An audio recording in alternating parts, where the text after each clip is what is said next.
as women are earning more and becoming more successful, what I'm not seeing is that other stuff is being taken off their plate. What I'm seeing is the load that women carry continues to get heavier and heavier and heavier. And we have this generation of really burned out women. Hi, I'm Jacqueline Snyder, and this is the Product Boss Podcast. I've helped launch and grow thousands of product-based businesses, even one of my own. And over the last 20 years, I've seen behind the scenes of businesses just like yours. Whether they are makers, manufacturers, artists, or food and beverage businesses, I have spent so many hours studying it all. I've discovered what makes them successful, what mistakes they could have avoided, how did they turn their ideas into a successful business, and what are the strategies that they have used to make more sales and be discovered by more customers. And this is what this show is all about. Whether you're just starting out or you're looking to become $1 million product boss, I'm here to give you the permission to chase your dreams, no matter how big or small. All you need is the right mindset, a little courage, strategy, and support, and you too can be the next $1 million product boss. Let's do this. Hey friend. All right. This episode is just absolutely so incredible and so special to me because I had just a really, really special guest on. And I'm so glad that you're here to listen because she is a good friend of mine and a business mentor. And it is the one and the only Natalie Ellis of Bossbabe. Yes, Natalie Ellis of Bossbabe, one of the biggest communities for women business owners in the world. Okay, in the world. Now, I have been so inspired by Natalie and her ability to honor and be a mom while learning how to care for herself, how she can blend her personal life so well, all while running an 8-figure business. And now she is the co-founder of Glossy. And if you don't know this, she's the co-founder with Lori Harder, and I am an investor in a fully female-founded company, which is Glossy. I'll drop a link into the show notes for you if you want to get a sample pack. We've got a discount code for you and all these amazing things because it really helps you get this like glow from the inside out. But despite that, okay, let's go back to the fact that Natalie Ellis of Bossbabe is on the Product Boss Podcast. This is a dream in the making, and I just cannot even believe it. Now, in today's episode, we're going to dive deep into how Natalie is able to blend business and motherhood so well. And she has so many actionable tips for those of you who might be feeling overwhelmed and trying to do it all. In fact, when I decided to step into, I'm actually in Natalie's CEO Mama Mastermind. And my kids are actually some of the oldest kids in that group in terms of like me being a mom, right? There's a lot of new moms in there. But listen, I've been a mom now for almost 12 years. And when I first started out, I wasn't comfortable. It was different, right? Back then it was different with having a baby and having clients or working for other people. And I felt like I had to really keep them apart, right? I had to compartmentalize. It was kind of that old school way of being a woman in business and trying to be a woman in business and then be a mom on the side. And so when I found Natalie and what I really craved and needed this year in terms of mentorship and community and guidance was not only how to build this amazing business, right? She has an 8-figure business and she has this incredible community. And we've talked about how our communities are very similar. Our businesses are really similar, right? But how Natalie has been doing it so well. She leans into her masculine and her feminine energy. She leans into building a freedom-based business. And just if you know her and you love her, you see how she just kind of floats through this world with such ease, and she gives herself permission. She gives herself permission to rest and permission to go hard when she has to, all while prioritizing her family. And so it is something, it's the energy that I craved so much this year. And I'm just so grateful to be in her orbit. And now I get to share it with you on this episode, right? We dig into all of it. So I hope you're as excited as I am. So let's dive into the show.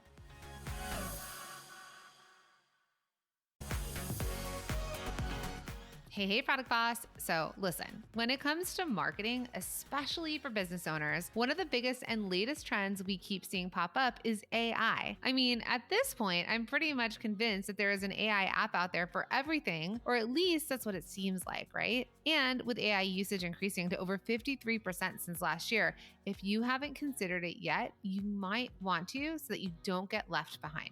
So if you're thinking to yourself, ugh, another thing for me to have to worry about, I've got you. Don't worry, because HubSpot just launched their new AI Trends for Marketers report to give you lots of helpful insights into the world of AI, so you can decide if it's something you want to try using for your product biz. So some of the insights include content creation, which remains the most popular use case for AI tools, and 68% of leaders who invested in AI reported seeing a positive return on investment. That's amazing, right?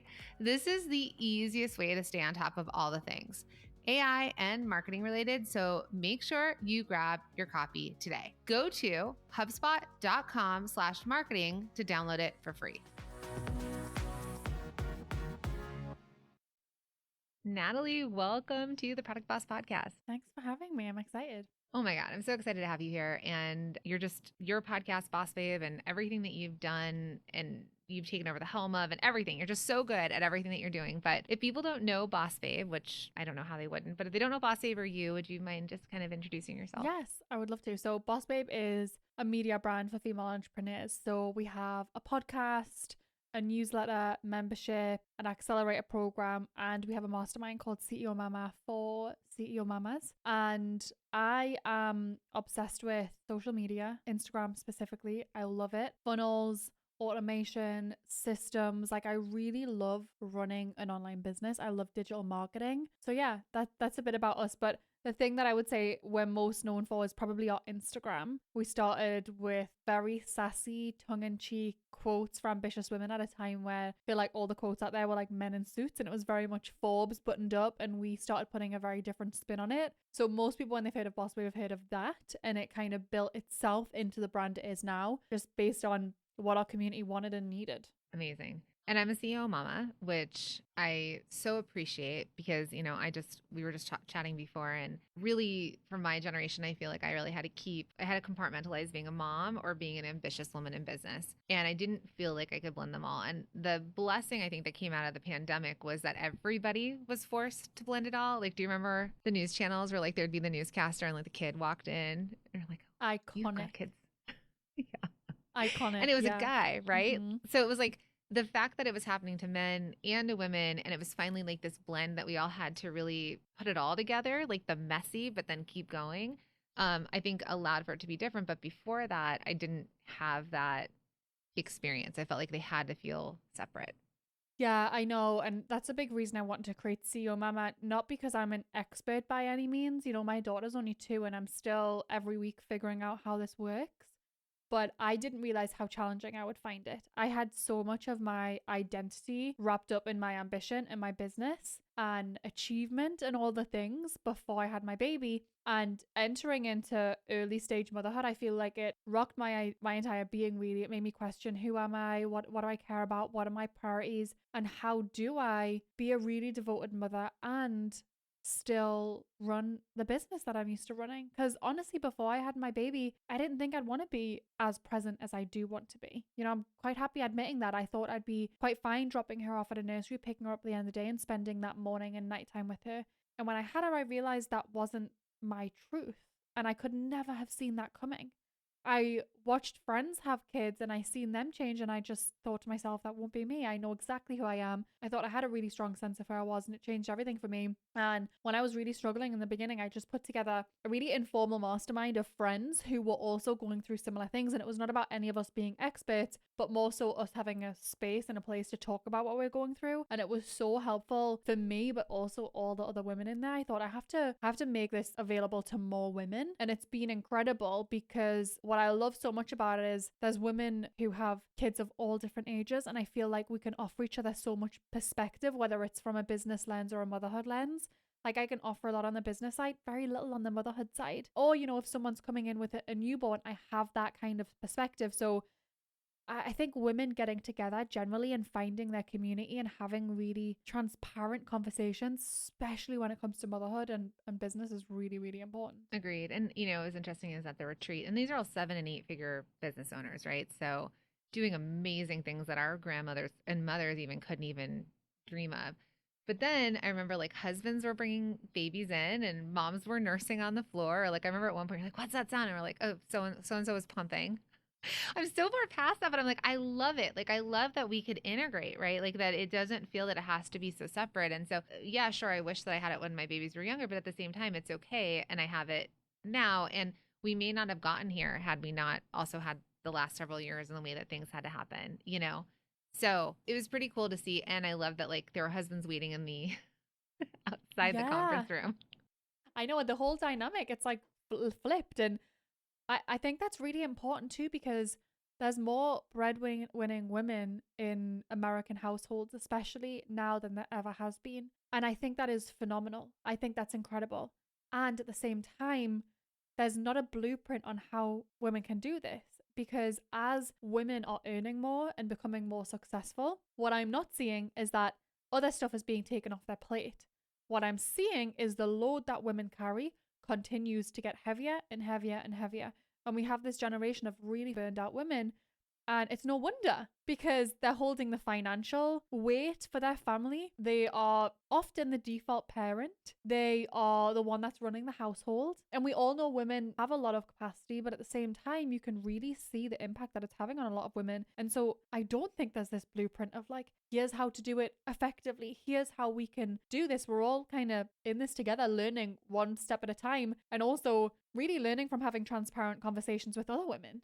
Well, a big topic in that mastermind or just generally in conversation is like, how do you deal with being the breadwinner? How does that feel with your husband? How does your feminine and masculine dynamic work? All of the questions that, you know, we maybe aren't able to go to our parents or grandparents for advice on, that I think is really important to talk about.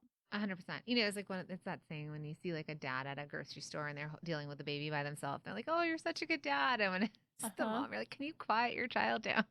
Yes. I mean, it's actually wild. Like times have changed for women, not really for men. And I'll tell you, like my husband and I told him, I was like, "You are the primary parent right now." There were times where I was primary parent when my kids were younger and we were in New York for him doing Broadway, and I was the default parent. I didn't have to be somewhere. And now it has switched probably since 2020 that I moved into being the breadwinner. And it is a different dynamic. We don't have people to model from. And like you and I were talking before, we'll see how our daughters turn out, right? That always makes me laugh thinking about that. Seeing these ambitious mothers and like what will they, you know, end up doing. But you know, it is this new way of being. And I think it's having, like you said, having conversations with other women. I think incorporating the thing that I actually do find a gap in, I don't know how, if you see this, but it's the husband and wife. So you and I, like, I don't think our husbands also haven't, at least mine, hasn't had a place to kind of land into to know how to be a partner to a woman that's doing this, and does he have his group to go to, you know? Yeah, I see a massive gap in that too. I don't necessarily think there is a place. Me and my husband are no, we're in a tantra mastermind. It's very much communication and energetics, and that's I would say has been really powerful because the couple running that mastermind, she's the breadwinner and she's super ambitious and she's also really tapped into her feminine and they've found a dynamic that works well for them. So seeing that blueprint's really helpful and a lot of this is energetic work. So that's been really helpful.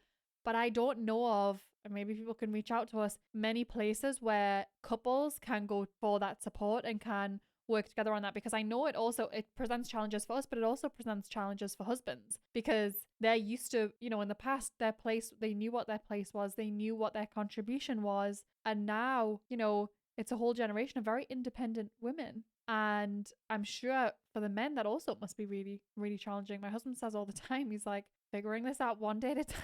It's a lot. Your husband's an entrepreneur too.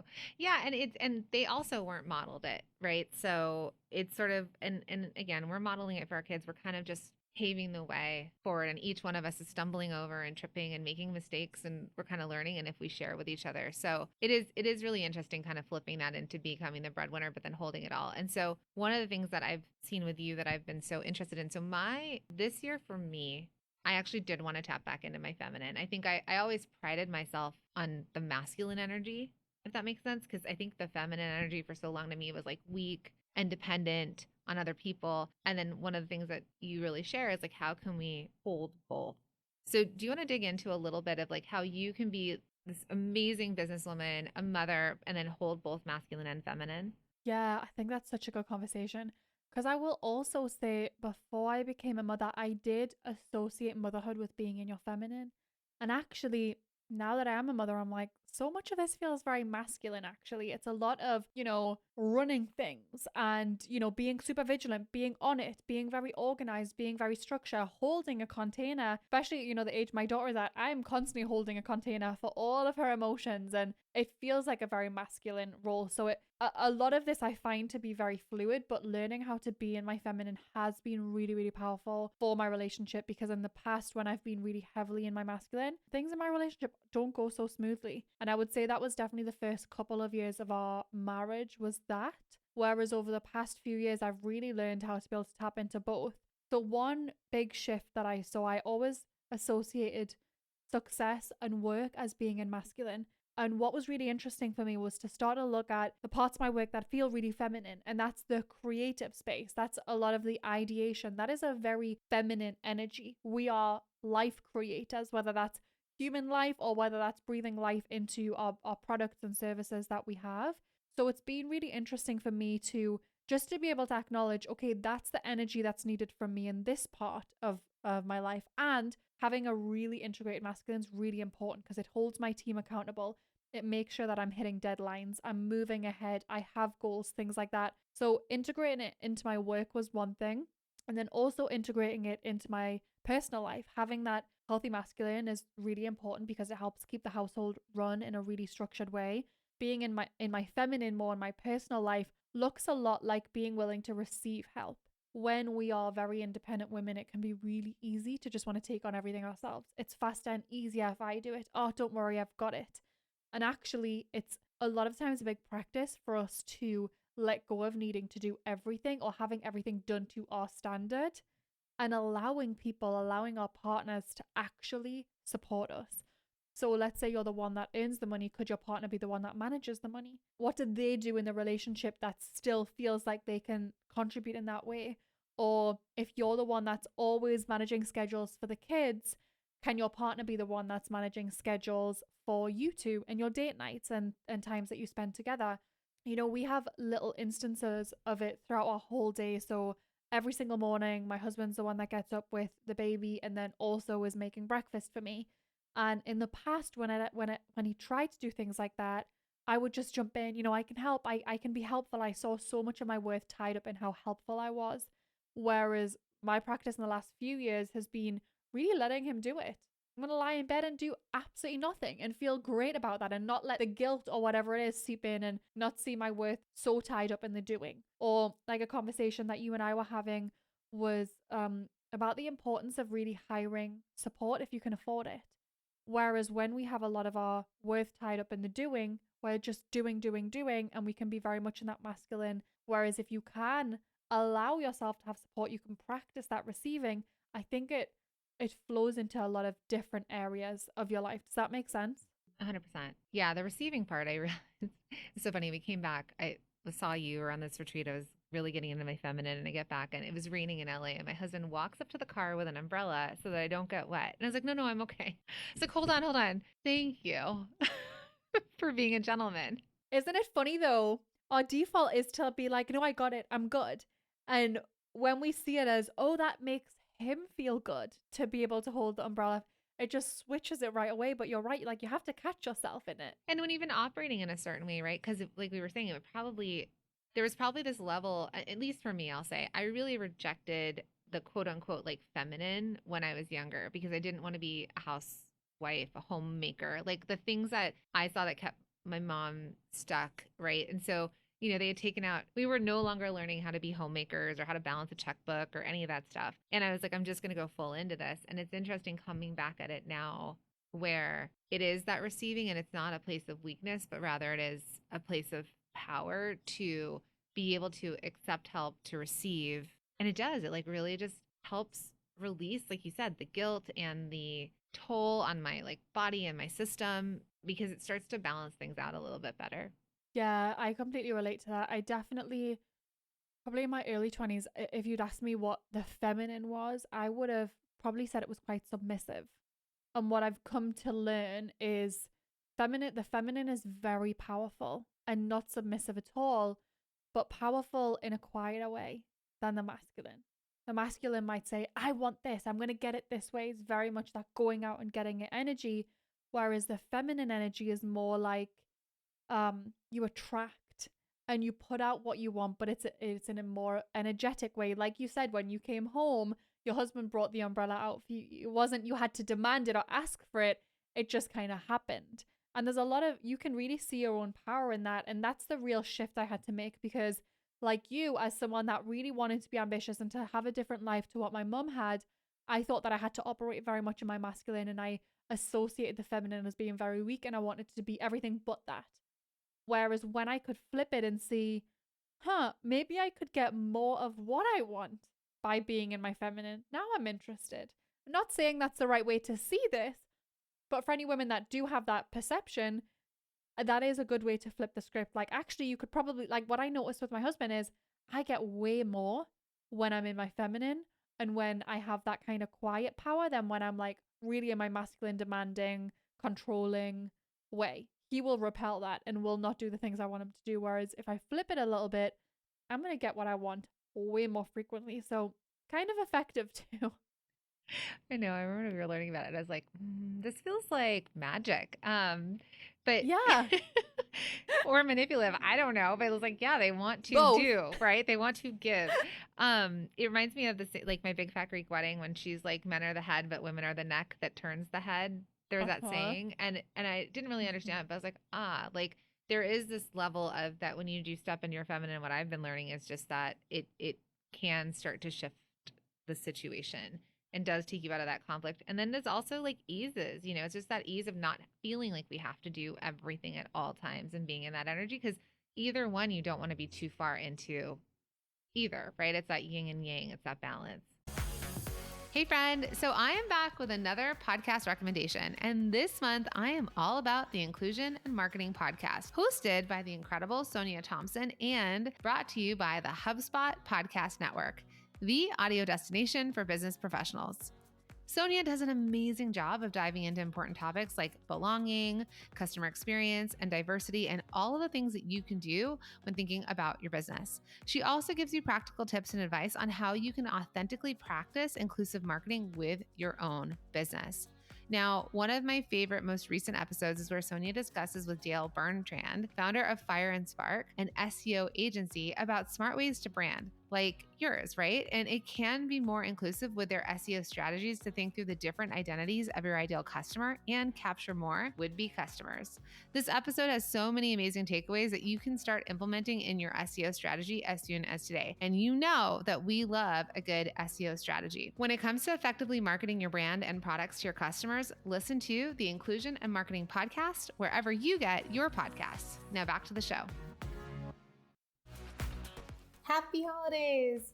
Okay, don't think, Jacqueline, what are you talking about? It's still warm outside. I know, but guess what? We want to get you uber prepared for this holiday season, because what we want is that you can get consistent sales, right? Have steady growth and keep growing your business beyond always having to offer a discount during the holiday season to drive sales. So if you want to get prepared while it's still warm outside, you can jump in and grab 101 content ideas beyond the holiday discount. And it is a bundle of content prompts, tools, hashtags, and templates. And it includes a 3-month calendar with things to say every single day from October to December. It is so helpful. So go out, enjoy the sunshine, and feel uber prepared for the holiday season when you grab yours now. Just head to holidaycontentideas.com. Yeah, I think it's really important for us to have integrated feminine and masculine within us, whether we are men or women. I think that's really, really important, because if you're all the way on the spectrum of being super in your feminine, sticking to deadlines probably really challenging, and you might have all these ideas and zero execution.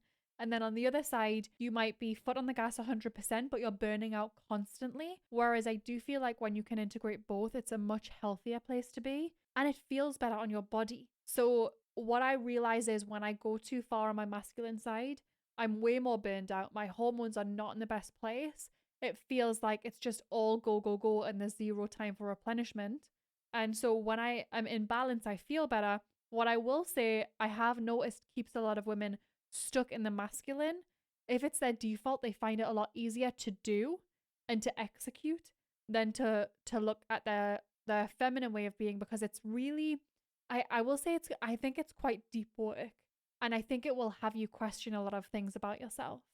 And, for women that grew up with trauma like I did, I felt like I had to be in my masculine to protect myself. And there was very much this guard up over my heart, guard up over myself.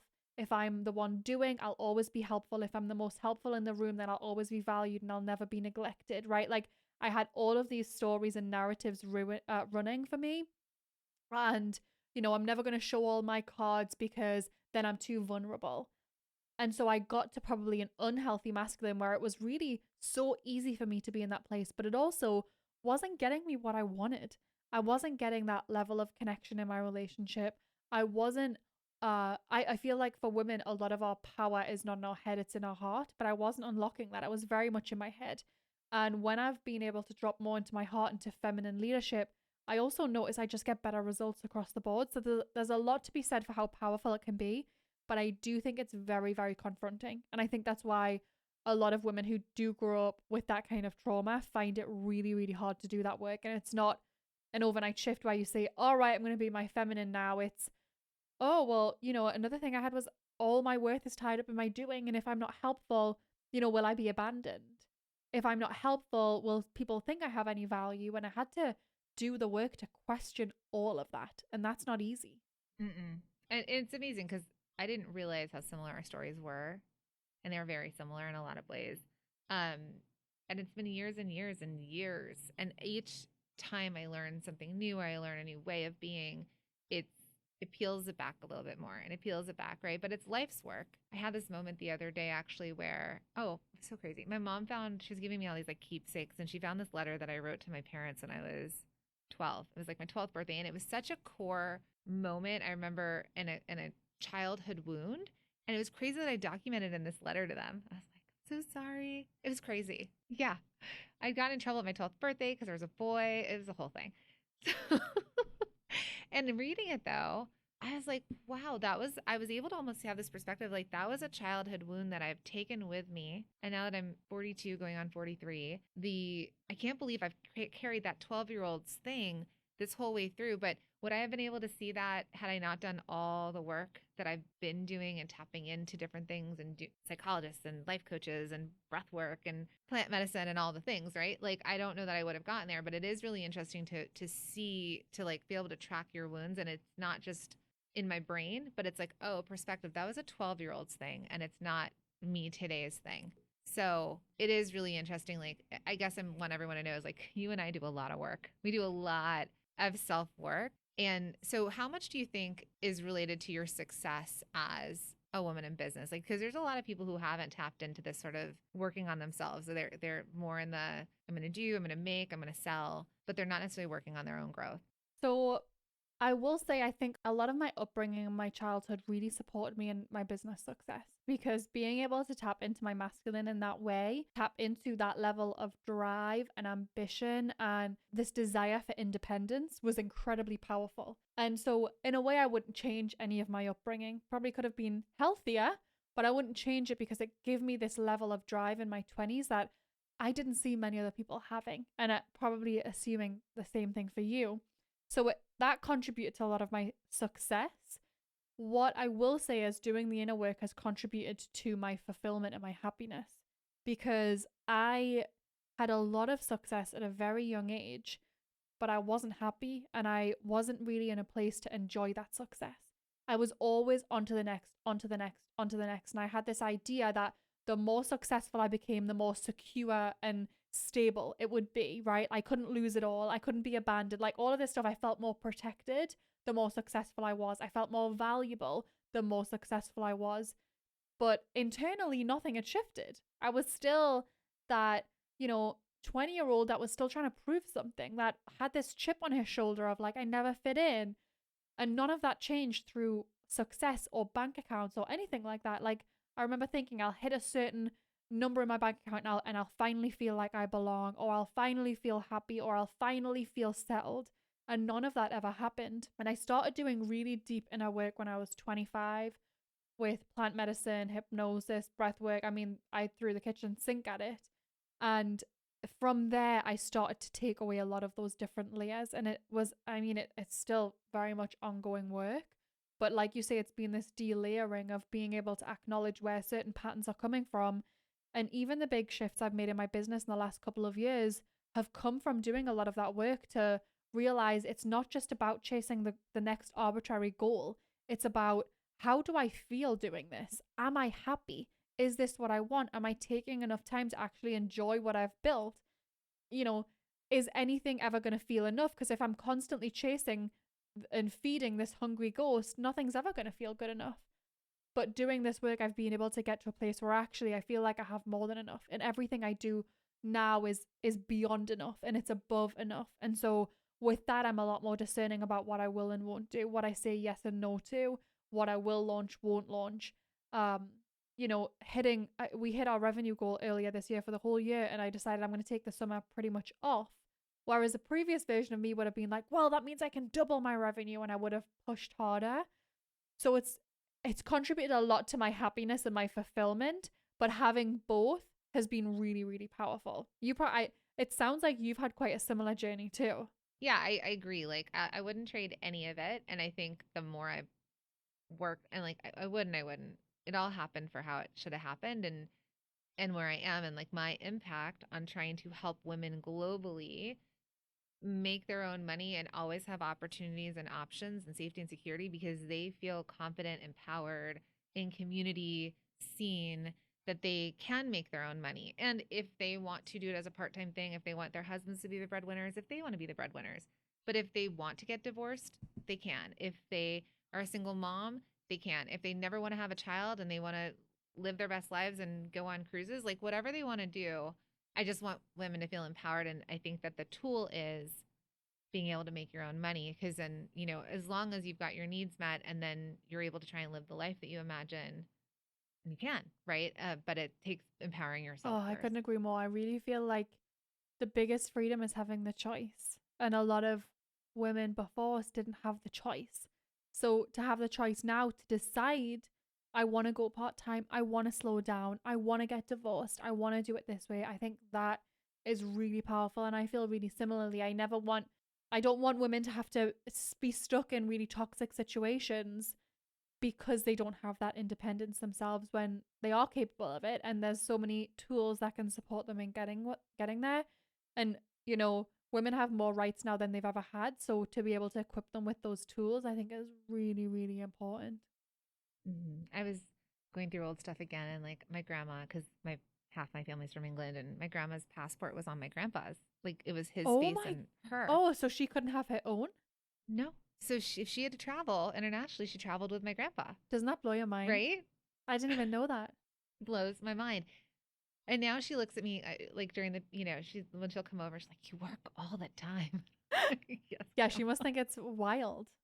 Wild. And then it is just like, it's two generations of how her daughter was and then how I am and then how my daughter is now, where she's just like, my daughter just came to me and was like, Mom, I want to do a slime company and I want to do it with these two partners and I want you to have business meetings with us. And I was like, cool, like entrepreneur, in the making, Well, but it listen, is you're wild. Like clearly doing something right then, because she's still got that drive, even though she does. she has a different upbringing to what you had.